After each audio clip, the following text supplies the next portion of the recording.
El asesor financiero puede, por ejemplo, ayudar, digamos, a José Miguel o Jesús con contratar a un fondo, ¿ok? O comprar, digamos, o participar en un fondo e invertir el dinero en un fondo. Pero el que tiene, digamos, lo que se entiende básicamente como el que tiene la última palabra dentro de la inversión normalmente es el portafolio manager.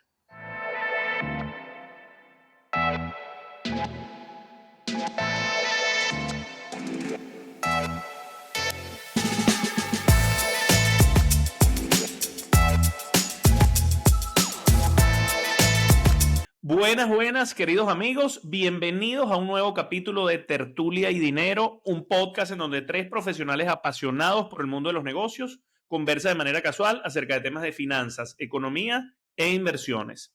Hoy tenemos un invitado especial en Tertulia y Dinero, Juan Carlos Apitz. Él es abogado y politólogo de la Universidad Central de Venezuela, máster en finanzas IESA, máster en políticas públicas de la Universidad de Chicago, novio de la madrina, un muchacho que ha estudiado más que Cuarto un bate, cura. vale. Ha estudiado más que un cura, Juan. Bueno, Juan, bienvenido, encantados de tenerte aquí en el capítulo, en Tertulia de Dinero. La verdad, conversaba con Farías y le comentaba que creo que tardamos mucho tiempo en que vinieras al programa y te pedimos disculpas, pero bueno, hoy estamos encantados de que estés acá y nunca es tarde cuando la dicha llega, como te decía, ¿no? No, por favor, qué bendición grabar con ustedes. Nosotros conversamos siempre, solo que ahora nos toca grabarlo. Y mostrarlo. Vamos a ver qué sale de esta tertulia. Pero bueno, Así un es. lujazo tener a Juan aquí y que bueno, un cuarto bate que ahora que está en Nueva York, está en las grandes ligas. Eso hay que aprovecharlo porque después se pierde de vista. Sí, hermano, es así. Bueno, Nunca. magnífico. Miren, sin más preámbulo, les doy la agenda rápidamente, ¿no? Hoy vamos a conversar acerca de qué hace un profesional de la gerencia de inversiones, cuáles son las actividades de un gerente de inversiones, tendencias participantes y roles comunes en esta industria. Como gran tema número 2, vamos a hablar un poco ya de algo más vocacional, que es cómo desarrollar una carrera, ¿no? En la gerencia de inversiones, cuál es el pregrado ideal, si es que lo hay. Y como punto número 3, un poco lo que son recomendaciones, tips y esas anécdotas tanto de Juan Carlos Apitz como de José Miguel, que ya tienen una experiencia y una trayectoria importante, ¿no? En este mundo de la gerencia de inversiones. Así que agradecido nuevamente, Juan, y pasamos a la temática sin más preámbulos. No, por favor, qué bendición grabar con ustedes, conversar. Conversar lo hacemos siempre, solo que esta vez lo vamos a hacer grabados.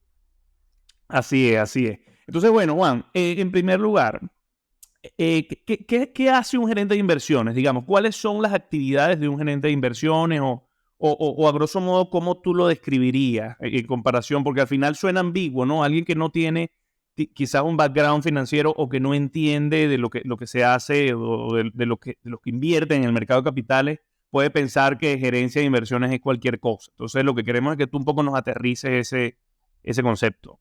La industria financiera tiene, digamos, muchos actores, ¿no? Uno de los actores, digamos, podemos decir un actor clave dentro del mundo financiero es el asesor de inversión. De repente esa persona o ese profesional que ha venido formándose en el tiempo para apoyar a sus clientes en las distintas inversiones y en los distintos, digamos, objetivos financieros que sus clientes tienen, ¿no? Dentro del mundo financiero, digamos, más tradicional, estos asesores financieros normalmente trabajan en bancos o en instituciones que les brindan a ellos la plataforma para ellos tener, pues, un portafolio de clientes o, digamos, un grupo de clientes y esta persona se encarga como de intentar ayudarlos en cada una de, digamos, de las cosas que esas personas quieren alcanzar, ¿no? El asesor financiero, digamos, es una figura que ha existido desde hace muchísimo tiempo. Esa figura es una figura pues bastante tradicional y además tiene un esquema de compensación bastante tradicional, ¿ok?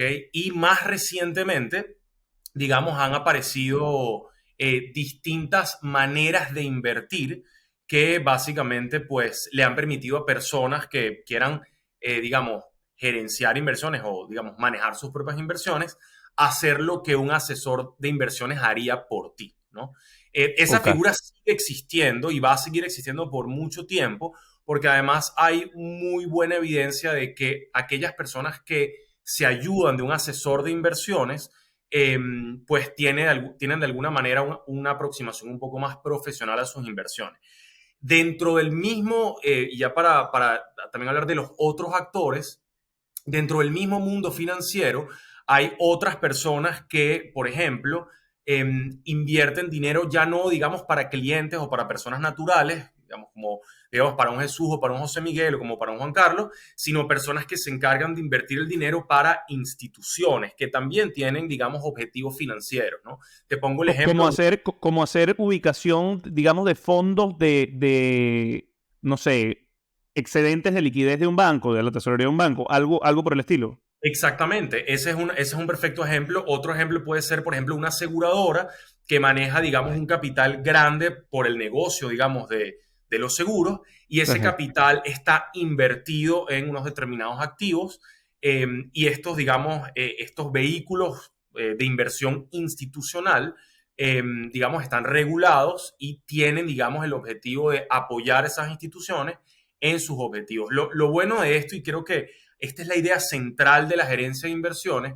Lo bueno de esto es que, al menos en Estados Unidos, la regulación permite que las personas se asesoren profesionalmente, pero que además Ok. estén protegidas, ojo con esto, protegidas en caso de que hayan, digamos, asimetrías o que hayan abusos de parte, digamos, de un asesor de inversiones. Eso es algo que puede llegar a ocurrir y dentro de los Estados Unidos y en buena parte del mundo desarrollado hay regulaciones que permiten proteger al inversionista.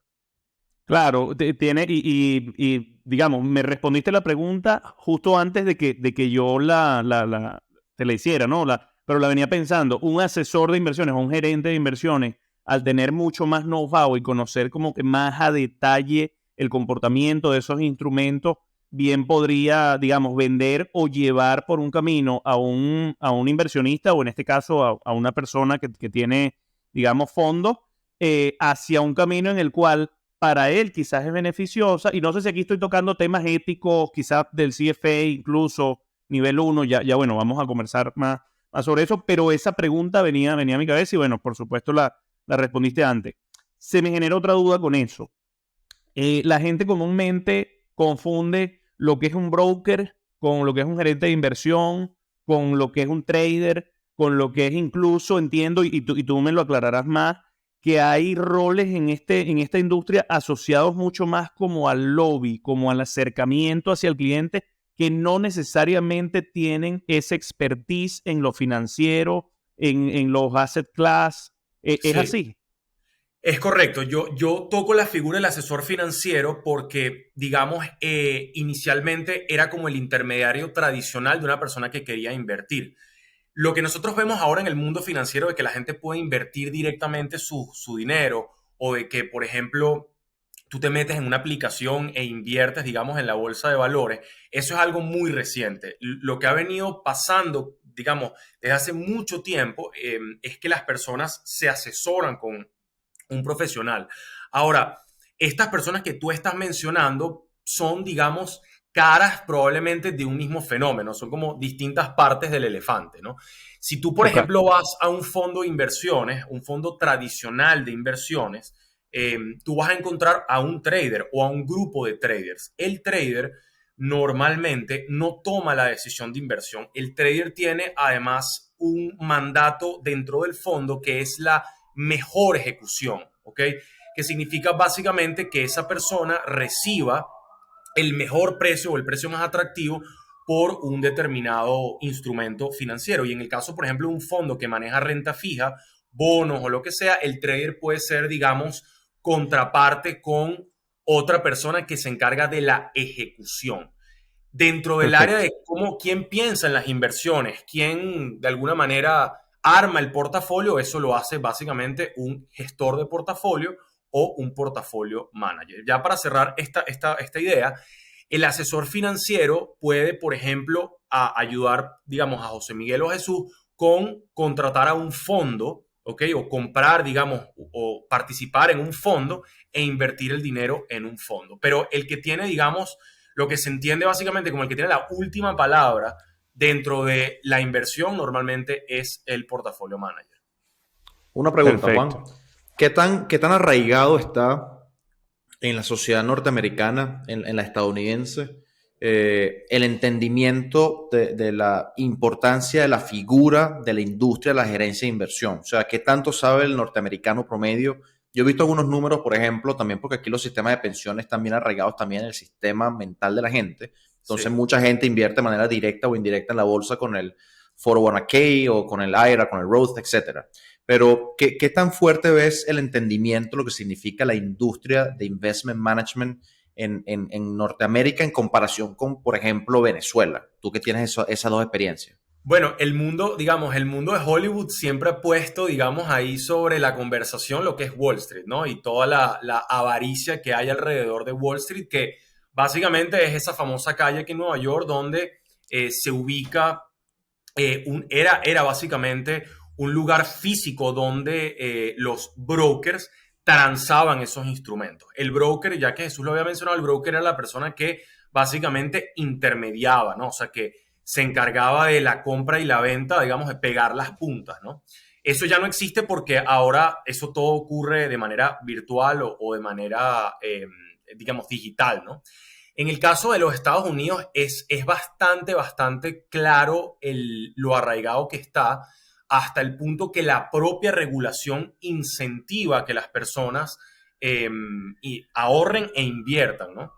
El retiro, además, esto lo digo de modo más general, ¿no? El retiro siempre es algo muy soñado para los americanos, ¿no? Los americanos normalmente tienen como la idea de ellos quieren trabajar hasta que tengan una edad para retirarse y vivir, digamos, los 25 o 30 años, sus últimos años, disfrutando con sus nietos del dinero que han venido invirtiendo durante toda esa etapa digamos, de esa etapa de productividad, ¿no?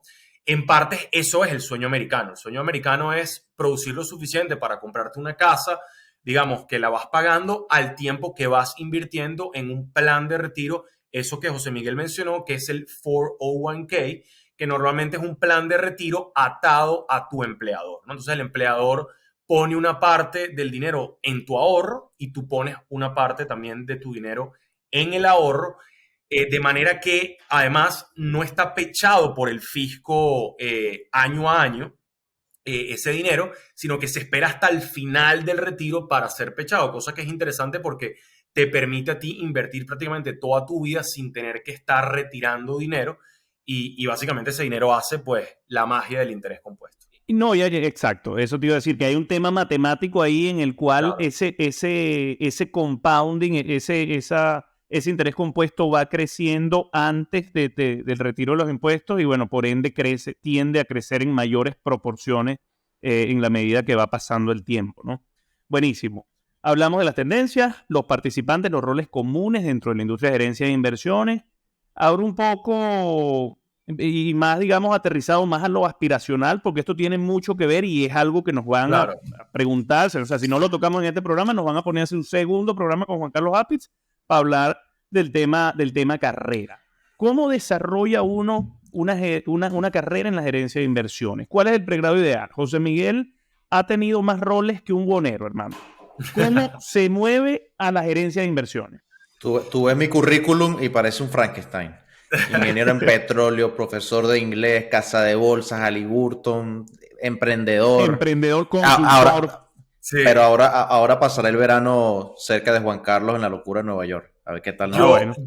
yo creo que cuando yo llegué a Liesa, yo tenía una visión como que estaba en desventaja porque yo más bien venía de, digamos, de Derecho y Ciencias Políticas y era como, aquí la mayoría de la gente es economista o ingeniero, ¿no? Y la verdad es que ahora me he dado Te, cuenta te- te que, atajo, te atajo, te atajo. ¿Cuánto sufriste en el IESA con nuestro queridísimo profesor César Tinoco? Que ojalá escuche este capítulo. Ojalá lo vea. Se lo vamos a pasar a César. Sufrí lo suficiente con el profe Tino, que aquí además le mando un saludo enorme, que además sigo muy en contacto con él.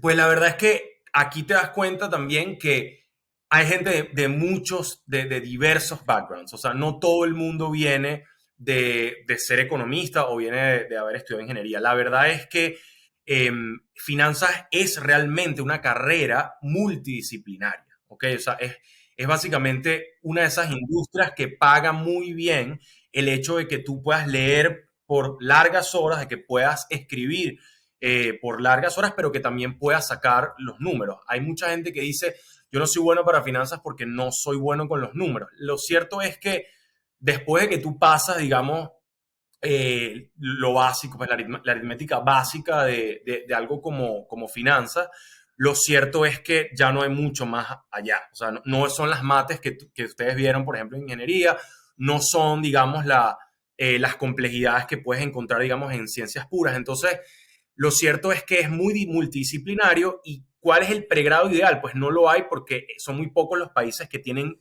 finanzas como un pregrado, Claro, pero claro. de repente hay ciertos skills, o sea, ciertas habilidades que yo sí siento que son fundamentales. La primera de ellas, y esto Juan, antes de que des esas habilidades, que creo que va a ser Prime, te quiero atajar con algo.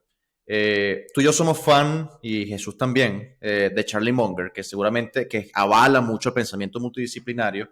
Él lee, no sé, ha leído muchísimo de Charles Darwin, o lee muchísimo de biología, o cuestiones que uno dice que no tienen nada que ver con la inversión. Y él dice precisamente que armarse ese bosquejo mental de distintas áreas te ayuda demasiado al mundo de la inversión. Y él, de hecho, es abogado, ¿no? Tú como abogado, tú como politólogo, ¿cuál es tu opinión? Porque también creo y quiero pensar que la gente que nos sigue, esos jóvenes venezolanos con los cuales usualmente converso de manera bastante periódica, muchos piensan que a juro tienen que venir, por ejemplo, que están en Venezuela, de economía en la UCAP o en la UCB, y que el paso lógico es hacer la maestría en finanzas en el IESA. ¿Cuál sería tu O mensaje de para contaduría. ellos en términos de conseguir un puesto en casa de bolsa, por ejemplo, en Venezuela, como tú tuviste, y luego, como estás tú hoy en Nueva York, en una gran empresa, en una gran posición en la industria de la inversión? Bueno, la verdad que como tú bien dices, Munger es una de estas personas que valora ser más generalista que especialista.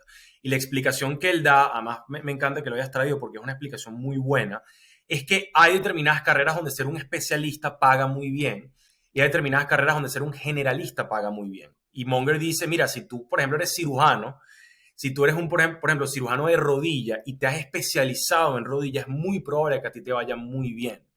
Las finanzas tienen la particularidad de que paga muy bien el hecho de que tú sepas encontrar todos los frameworks que están alrededor, digamos, de las finanzas y lo puedas aplicar a, por ejemplo, algo que hace Munger en el día a día, que es analizar compañías. Cuando uno analiza un modelo de negocio, cuando uno intenta entender un modelo de negocio, te sirve la política, las ciencias sociales, la sociología, te sirven muchas cosas, el comportamiento económico.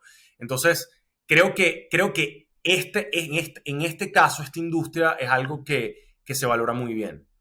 En este capítulo tenemos como 5 reels, Farías. Las citas de este muchacho son una joya, ¿viste? Fíjense, Mira, perdón, Jesús, para terminar esta dale, idea, dale, fíjense, tranquilo. fíjense lo interesante que es que una de las cosas, y esto es algo que lo he repetido mil veces, una de las cosas que yo más aprendí estudiando ciencias políticas y derecho es leer bien y leer por mucho tiempo.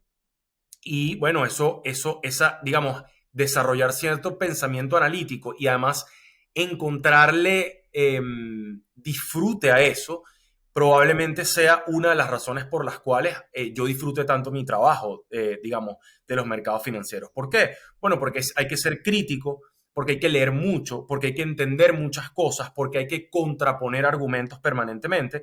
Y luego de que tú superas las barreras, digamos, cuantitativas, digamos, que ya sepas sacar los números rápidamente, digamos, que tengas cierta intuición cuantitativa, lo que básicamente queda es entender negocios o entender a los mercados, digamos, en el día a día.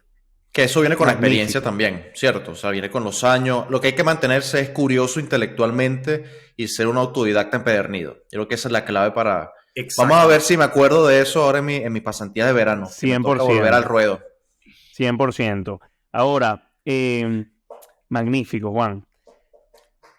Como tema 3, antes de movernos al tema 3, José Miguel, yo te quería hacer una pregunta. Este capítulo de Tertulia y Dinero llega a la audiencia gracias a quién. Mira, tenemos un grupo de patrocinantes que muy gustosamente nos han acompañado durante esta quinta temporada.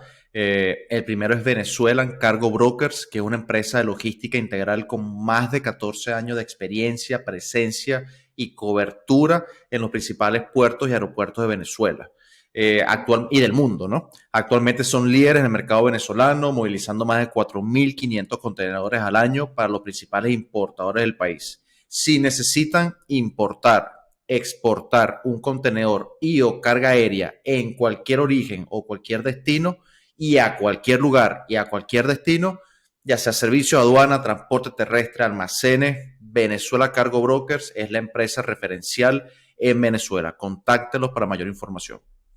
Perfecto. Y llega también gracias al mejor banco de Venezuela, BanPlus. Los clientes de BanPlus que tienen la cuenta en divisa de su negocio cuentan con una solución maravillosa. Se trata de la tarjeta de débito jurídica que permite hacer los pagos del negocio en cualquier punto de venta en el país y en bolívares con cargo a la cuenta Divisas Plus. Así, sin complicaciones, pueden renovar su inventario cuando lo necesiten. Divisas Plus de BanPlus, siempre a la mano. Y por último, el roncito que me ayudó a pasarla. No estoy tomando mucho este año. Juan me está llevando por el camino del bien, pero me curó la tos y la El garganta que estos anda días que con estuve en cojo al Utah. año cojea. Es así. Ron Santa Teresa 1796, el ron que transforma vidas. Llega gracias a Ron Santa Teresa y su ron Super Premium. Ya saben que los lunes de tertulia a las 8 de la noche, un buen digestivo. Dice que Jesús que es el ron, yo no le creo, pero si se van a acompañar algo con tertulia de dinero, que sea con Santa Teresa 1796. Faria, te voy a decir algo. Volvimos a las grabaciones en la noche, aunque sigue siendo remoto esta temporada. Volvimos a las grabaciones en la noche. Yo termino de grabar y hoy me tomo un roncito Santa Teresa 1796 antes de acostarme, porque bueno, el cuerpo lo pide. Tema 3, Juan Carlos. Nosotros no somos así normalmente, ¿viste? Ahorita estamos, digamos, sueltos porque vienes tú de Lo que invitado. pasa, no, y no está el abuelo, no, si no está el abuelo, tenemos Sí, licencia, pues, sí, ¿sabes? sí, Fíjate que Don Asdrúbal ya Asdrúbal lo lidero. tiene, alguien que estudió con el doctorísimo Pedro Palma, no nos permite como que Adru- portarnos muy mal, ¿no? Tú sabes que Asdrúbal tiene unos cuentos buenísimos de la creación del Banco Central. Por allá mandaba, creo que era López Contreras. Eso él lo vivió, estaba en sus primeros años de carrera universitaria. Mira, Juan, recomendaciones y anécdotas de Juan Carlos Apitz y vamos a querer también aquí que Farías nos complemente. Queremos que nos cuenten un poco lo que ha sido ese trayecto, ¿no? Esa experiencia que han tenido en el mundo de la gerencia de inversiones ambos y un poco compartirlo acá con la audiencia. Bueno, yo, como bien lo dijiste al principio, yo estuve en la Universidad Central, hice mis carreras Derecho y Ciencias Políticas allí. Luego tuve la suerte de estudiar en el IESA contigo y eso fue como el punto clave, ¿no? ¿Qué fue el punto Hay- clave? Varias gente que ha estudiado conmigo, varias gente que ha estudiado conmigo reconoce que eso fue un ese punto fue de el punto inflexión en su clave. vida. Sí, sí. Fue como Eso ambiguo. determinó básicamente mi carrera porque ahí fue donde realmente despertó la chispa de la inversión como una actividad, ¿no? Siempre a la orden, Eh, hermano. yo la verdad que cuando me gradué del IESA sí tenía un poco la duda de qué me gustaba más, si políticas públicas o finanzas, y me di cuenta que gracias a Dios en los Estados Unidos hay la oportunidad de hacer una maestría donde tú también puedes explorar muchísimas más cosas, materias e intereses. Y esa fue, digamos, la oportunidad que tuve en Chicago. Y a partir de allí, pues, digamos, llevando, digamos, esos dos caminos muy de la mano, ya habiendo como delimitado que esas eran las cosas que yo quería explorar para mi carrera profesional, eh, pues lo hice y creo que gracias a Dios eso me abrió las puertas, digamos, en una firma de inversión aquí en Nueva York y básicamente mi plan es mantenerme allí, es mantenerme en Lord Abbett. Yo trabajo en una firma de inversión, digamos, que invierte dinero para instituciones y a pesar de que estoy apenas entrando, la verdad es que es justamente el lugar donde yo puedo no solo aplicar y ejecutar todo lo que he venido aprendiendo, sino que también es un lugar increíble para explorar todas las oportunidades que puede haber de desarrollo profesional, ¿no? Tanto para la inversión como, digamos, en el trabajo personal con clientes y ¿Cuán- instituciones. ¿Cuántos libros llevas este año, Juan? Perfecto. Para hacerme una idea de mi competencia.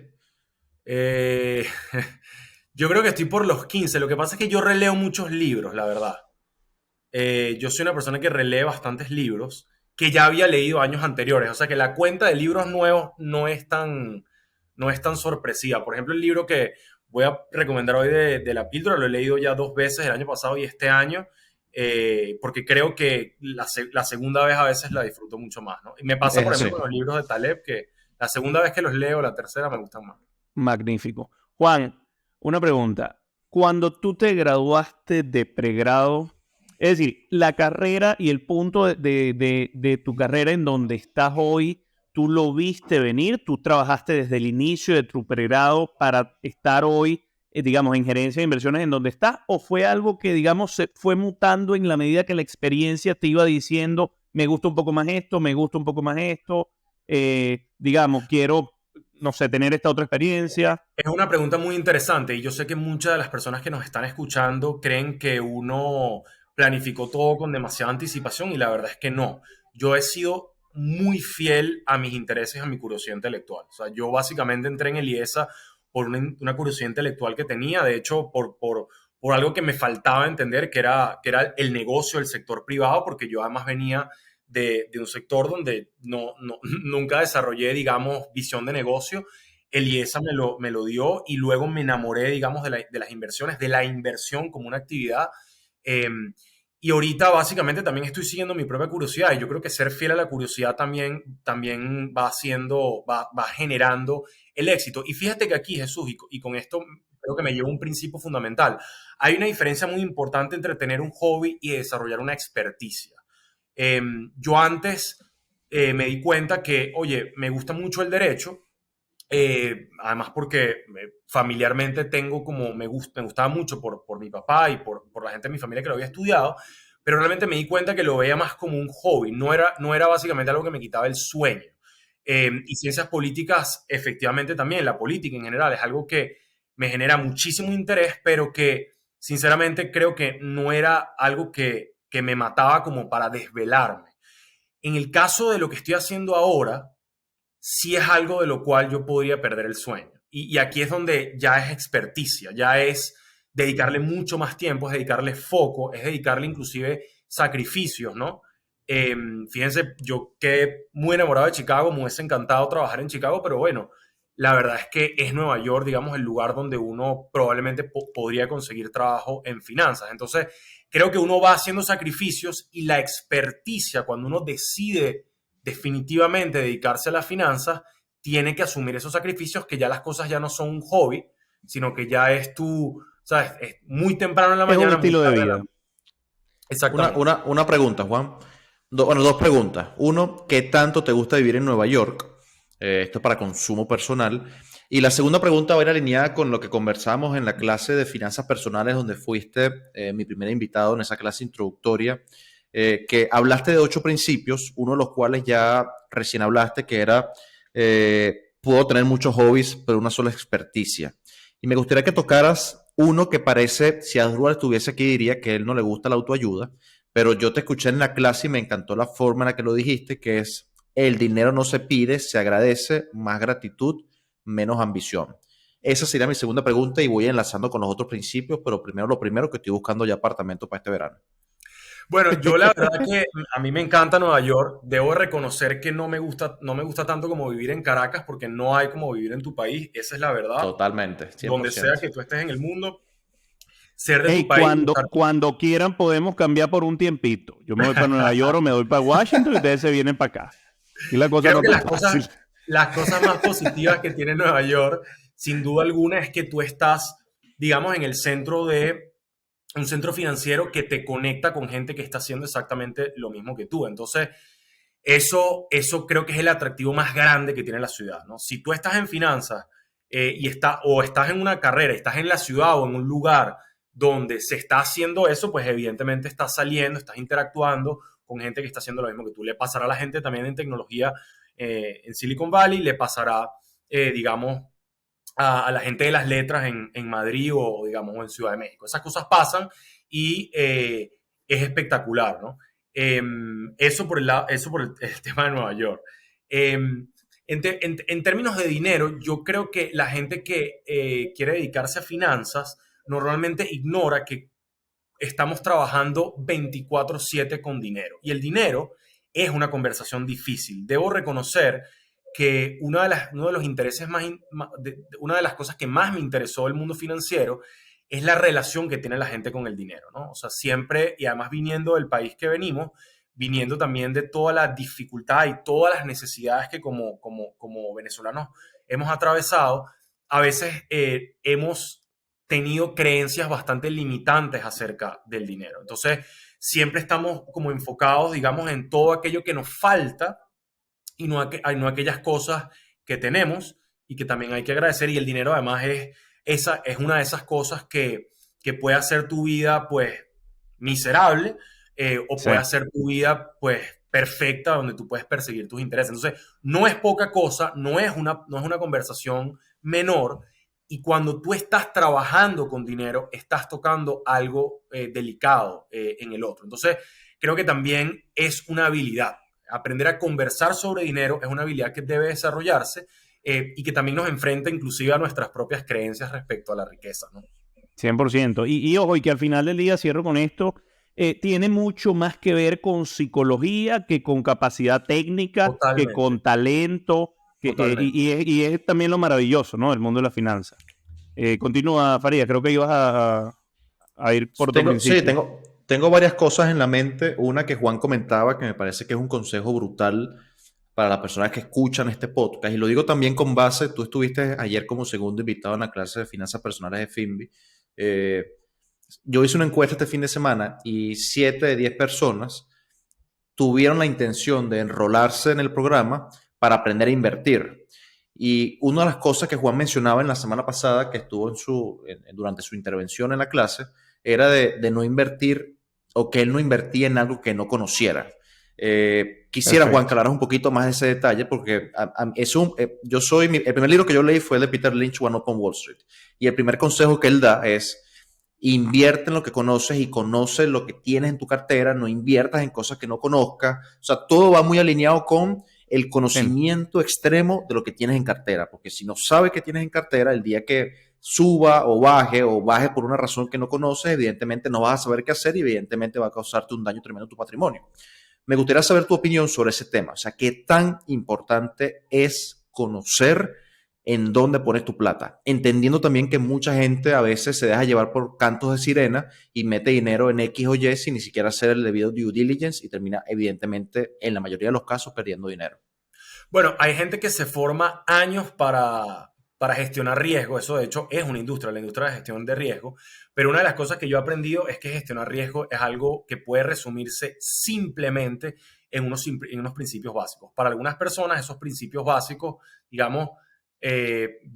al menos para Buffett, por ejemplo, él invierte en cosas que entiende a profundidad. Y Buffett también tiene, por ejemplo, el principio de que él solo invierte en aquello donde él puede tener una ventaja frente a otros, ¿no? Yo siento que he leído muchísimo acerca de inversiones, me dedico a esto, además he curioseado mucho de cuáles son los principios de gente que le ha ido bien en esta industria y yo creo que hay dos cosas que yo sin duda alguna me he llevado. La primera de ellas es que yo no invierto en nada nuevo, ¿ok? Ni en nada que sea innovador para mí. Me explico. Por ejemplo, si el mercado se viene abajo y hay unas compañías que supuestamente están baratas, ¿ok? Si yo no entiendo esa compañía a profundidad, si yo no conozco ese negocio, yo no invierto en ese negocio, ¿ok? Hay mucha gente que piensa que adquirir algo barato, así sea, digamos, lo que sea, vale la pena porque está barato y lo cierto es que eh, el mundo de la inversión es mucho más que tú compres algo a buen precio para luego venderlo más caro, ¿no? Entonces, ese primer principio de no invierto en nada nuevo para mí es súper importante porque al final creo que yo termino invirtiendo en cosas que tengo mucho tiempo siguiendo, ¿ok? Que son compañías que vengo siguiendo, que conozco a sus ejecutivos, que conozco la manera en la que los ejecutivos asignan capital. Entonces no es para mí raro cuando la compañía está barata, porque yo realmente sé cuánto vale la compañía. No importa cuánto pague, tanto como sepa cuánto vale. Ojo, Perfecto. comprar barato y vender caro, evidentemente, es súper importante, pero créanme que también se puede comprar barato sin saber la calidad de lo que tú estás comprando. ¿Ok? O sea, es muy Claro. importante que eso quede claro. Y luego, un principio que está muy asociado a esto primero que dije es que no invierto en nada que por sí solo pueda cambiar el rumbo de las cosas para siempre. Básicamente eso significa que yo prefiero invertir en cosas pequeñas que solo en el agregado cambian las cosas. ¿Ok? Eso no significa que estoy invirtiendo en 100 acciones o en 50, sino que, por ejemplo, no estoy dispuesto a sacrificar o a arriesgar dinero del cual no me pueda recuperar. ¿Ok? Claro. Eso es fundamental y además eso permite que mi mente no esté buscando cosas que me van a hacer rico de un día para otro. Si hay decisiones de inversión que verdaderamente son buenas, son las decisiones de inversión que se van madurando. Brookfield, por ejemplo, uno de los mejores asset managers alternativos del mundo, tarda aproximadamente entre 8 y 12 años cuando entra a un país para poder saber que tiene que hacer su primera inversión. Entonces, ese tipo de aprendizaje que se va dando con el tiempo es el aprendizaje que yo creo que da mejores resultados en el muy largo plazo. Magnífico. Increíble esta tertulia, Faría. Aquí tenemos, hermano, como 15 reels. Ya para cerrar, nos gustaría estar un rato más hablando, porque la verdad que estas conversaciones, y hoy lo trajimos a Tertulia de Dinero, pero yo lo puedo evidenciar y José Miguel también lo puede decir, es testigo que las conversaciones con Juan en el plano personal, en el plan de pana, también siempre son muy enriquecedoras y bueno, ustedes lo van a ver cuando vean este capítulo. ¿Cuál es la píldora de hoy, Faría? ¿Será que le damos ese chance a nuestro invitado o la sigues dando tú? No, yo le pasé bateador emergente en el 9º inning, las bases llenas, 3-2, y está pichando Mariano Rivera. Y viene a batear el rookie del año. Que salga a coger el turnito al bate. Debo decir que además yo siempre he escuchado la píldora yo soy un oyente, además un fanático del podcast, pero además las píldoras siempre me han gustado, así que me encanta hacer la píldora de hoy. Te vamos a mandar un roncito 1796, Juan, para que de ahora en adelante empieces a ver Tertulia de Dinero con el roncito. Para hacer varias píldoras, claro que sí. Bueno, Dale, pues. Fíjense que este libro, como se los comenté, es un libro que he leído ya varias veces. Es un libro que realmente lo escribe Daniel Town. Daniel Town es la hija de Phil Town, un inversionista bastante famoso. De hecho, lo pueden encontrar en YouTube. Él es una de esas personas que le encanta compartir sus impresiones. Y básicamente el libro es una historia, es un relato, no es demasiado complicado. Es la historia de Daniel Town, que era abogada, una abogada además muy exitosa, que de un día para otro decide pues, preguntarle a su papá cómo me convierto en inversionista. Entonces el libro realmente es la narración en primera persona de ella aprendiendo a invertir de la mano de su papá, que es un inversionista pues prácticamente galardonado y además un inversionista profesional. Entonces es muy interesante, es muy introductorio, no es nada complicado y además es muy bonito. Es básicamente la historia de aprender a invertir de la mano de uno de los inversionistas más interesantes. Se llama Invested. Magnífico. En inglés. Listo. Nice. Ahí vamos a conversar. Adrúbal se va a molestar porque seguramente no tiene traducción al español, pero bueno, ya cuando vea este capítulo él Adrúbal no está hoy en el capítulo, hermano. Lo siento. Listo, entonces bueno, estamos listos. Por último, bueno, nada, a la audiencia, a los que nos ven, agradecidos también por llegar hasta aquí, agradecidos con Juan. No olviden seguirnos en nuestras redes sociales. Juan, por favor, tus redes sociales, antes de decir nosotros las nuestras. Juan Apitz en Twitter, nada más Twitter, porque es verdaderamente la red social que más disfruto. Y antes de yo dar las redes sociales de Tertulia y recordarlas, los invito a seguir a Juan porque este muchacho lo que lanza en Twitter es pura lírica. Dicen que Twitter es una de las mejores herramientas para uno verdaderamente aprender si tú sigues a las personas correctas. Juan es una de esas personas correctas que hay que seguir. Asimismo, tenemos @tertulia y dinero en Instagram, @tertulia_dinero en Twitter y nuestro canal en YouTube, Tertulia y Dinero. Suscríbanse, comenten, déjennos ahí los comentarios. Vamos a interactuar en redes como siempre lo hacemos. Por acá, @Jesús Leonet en Instagram y en Twitter. Y por Washington, @JM Farías U en Instagram y en Twitter. Por favor, comenten, compartan qué les pareció el capítulo, qué pregunta le harían a Juan, qué les pareció su trayectoria desde abogado y politólogo hasta las esferas de Wall Street. Y nada, difúndanlo. Creo que es lo máximo que le podemos pedir.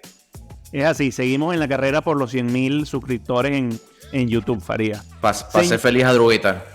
Es así. Señores, esto fue Tertulia y Dinero, un podcast en donde 3 profesionales apasionados por el mundo de los negocios conversan de manera casual acerca de temas de finanzas, economía e inversiones. Hoy, capítulo especial con nuestro invitado Juan Carlos Apitz, hablando sobre gerencia de inversiones.